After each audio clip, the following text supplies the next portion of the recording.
छत्रपती संभाजीनगर येथील ब्रिजवाडी महानगरपालिका शाळेच्या पहिल्या दिवशी मोठ्या उत्साहात शैक्षणिक साहित्य वाटप कार्यक्रम पार पडला।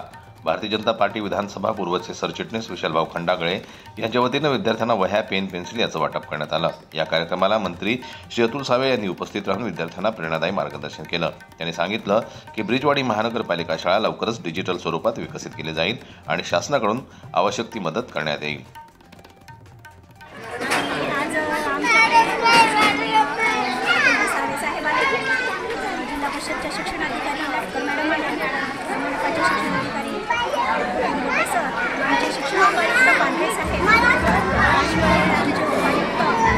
आमचा कार्यक्रम शाळेचा पहिला दिवस आहे आणि शाळा आपल्या महानगरपालिकेच्या शाळा आम्ही ऐकून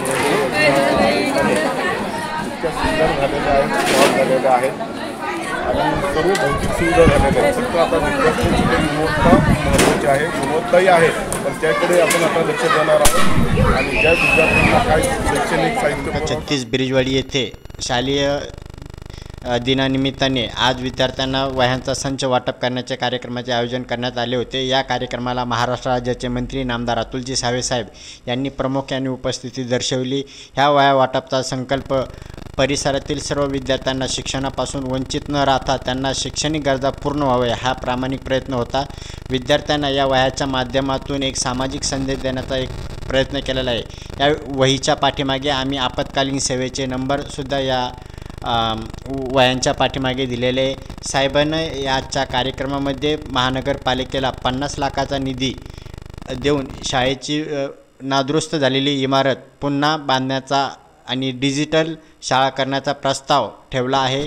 साहेबांना मुख्याध्यापक असो या आम्ही साहेबाकडे जी मागणी केली ह्या शाळेला एक सुंदर ISO प्रमाणपत्र मिळेल अशी शाळा आम्हाला करून द्या। साहेबांना कोणताही विलंब न करता 50 लाखाचा निधी या शाळेच्या विकास कार्यासाठी दिला।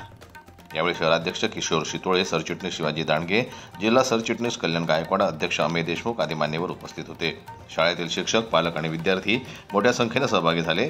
ब्रिजवाडीसारख्या गरजू भागात विद्यार्थ्यांसाठी असा उपक्रम आयोजित केल्याबद्दल सर्व स्तरावरून कौतुक होत आहे। जनमत लाईव्ह न्यूज करता संभाजीनगरहून दिलीप वरघट यांची रिपोर्ट।